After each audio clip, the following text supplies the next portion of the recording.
বিচার চাই, বিচার চাই, হত্যাকারীর বিচার চাই, ফাঁসি চাই, ফাঁসি চাই, চন্দন স্যার হত্যার বিচার চাই।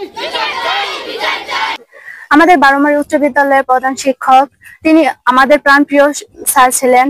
অত্যাধুনিক যন্ত্রপাতি ও আধুনিক চিকিৎসা সেবা নিয়ে পপুলার ডেন্টাল কেয়ার এখন আপনার শহর বেলকুচির মুকুন্দগাতিতে। আমাদের ঠিকানা মুকুন্দগাতি বাজার, গার্লস স্কুলের সামনে, তালুকদার মার্কেটের দ্বিতীয় তলা, বেলকুচি, সিরাজগঞ্জ। তিনি গত বৃহস্পতিবারে আমাদের বিদ্যালয়ে এসেছিলেন এবং সুস্থ ও সবল ছিলেন, কিন্তু ওই দিন রাতেই হঠাৎ তিনি অসুস্থ হয়ে পড়েন। তারপর ওনাকে হাসপাতালে ভর্তি করানো হয়, কিন্তু দুঃখের বিষয় তিনি মৃত্যুবরণ করেন। তার এই মৃত্যু খুবই রহস্যজনক। ওনার গলায় এবং হাতে কাটার চিহ্ন ছিল। তাই আমরা ছাত্রছাত্রীরা ওনার মৃত্যুর সঠিক তদন্ত ও সুষ্ঠু বিচার চাই। আর তিনি আমাদের অনেক ভালোবাসতেন। তিনি আমাদেরকে নিজের সন্তানের মতো দেখতেন এবং আমরা তাকে বাবার মতোই ভালোবাসতাম। আর স্যারের শরীরে শুনেছি অনেক আঘাতের দাগ ছিল।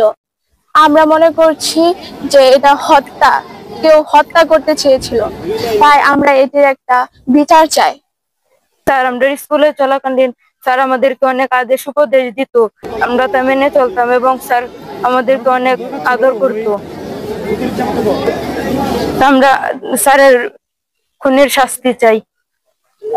আমরা আমাদেরকে ফোন করা হলো, বিএসসি স্যার ফোন করলেন যে স্যার আপনি আসেন, স্যারের অবস্থা খুব খারাপ। তারপর ওনার বাসায় গিয়ে দেখলাম উনি অচেতন অবস্থায় আছেন, শুধু গলায় গর্গ শব্দ এবং মুখে লালা জাতীয় কিছু দেখলাম।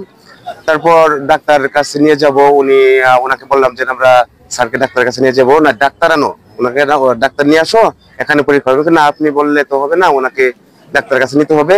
আমরা ডাক্তারের কাছে নিয়ে গেলাম। পরে হলো ডাক্তার আমাকে বললেন দেখেন ওনার বডিতে চিহ্ন আছে। হ্যাঁ, পরে দেখলাম যে হাতে কাটা দাগ আছে, গলায় আঁচড়ের মতো দাগ আছে। তারপর ডাক্তার ওনাকে ময়মনসিংহে রেফার করে দিলেন।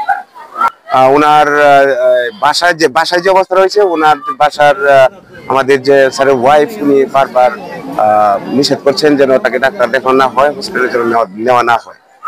রাকাল কুমার দাস আমার প্রতিবেশী, এই স্কুলের প্রধান শিক্ষক ছিল।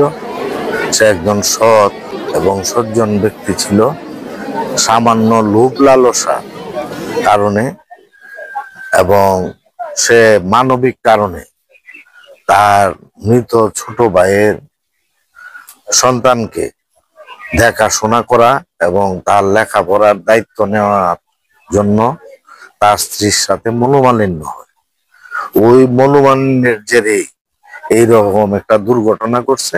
আমরা ময়না তদন্তে যদি তাকে কেউ হত্যা করে থাকে এবং হত্যার কোনো সংশ্লিষ্টতা পাওয়া যায়, তাহলে প্রশাসনের কাছে আমরা এলাকাবাসী এবং একজন সজ্জন নাগরিক হিসাবে আমাদের মাধ্যমে প্রশাসনকে জানাইতে চাই, তারা যাতে একটা দৃষ্টান্তমূলক শাস্তি ব্যবস্থা করে। এই আমরা যা দেখেছি, ওনার হাতে দাগ, গলায় দাগ, তাহলে কি মৃত্যুটা কেউ ওনার মৃত্যুর জন্য দায়ী নাকি?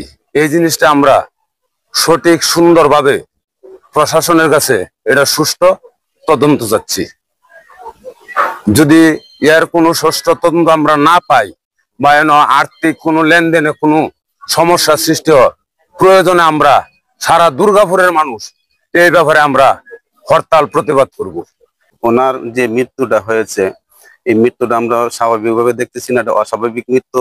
এবং এই ওনার হাতে পায়ে অনেক ক্ষত বিক্ষতর চিহ্ন দেখা যাচ্ছে এবং সেই ক্ষত বিক্ষত চিহ্ন থাকার কারণেই আমরা প্রশাসনের দৃষ্টি আকর্ষণ করতেছি আপনাদের মাধ্যমে, যেন আমাদের সেই কথাগুলো পৌঁছায়।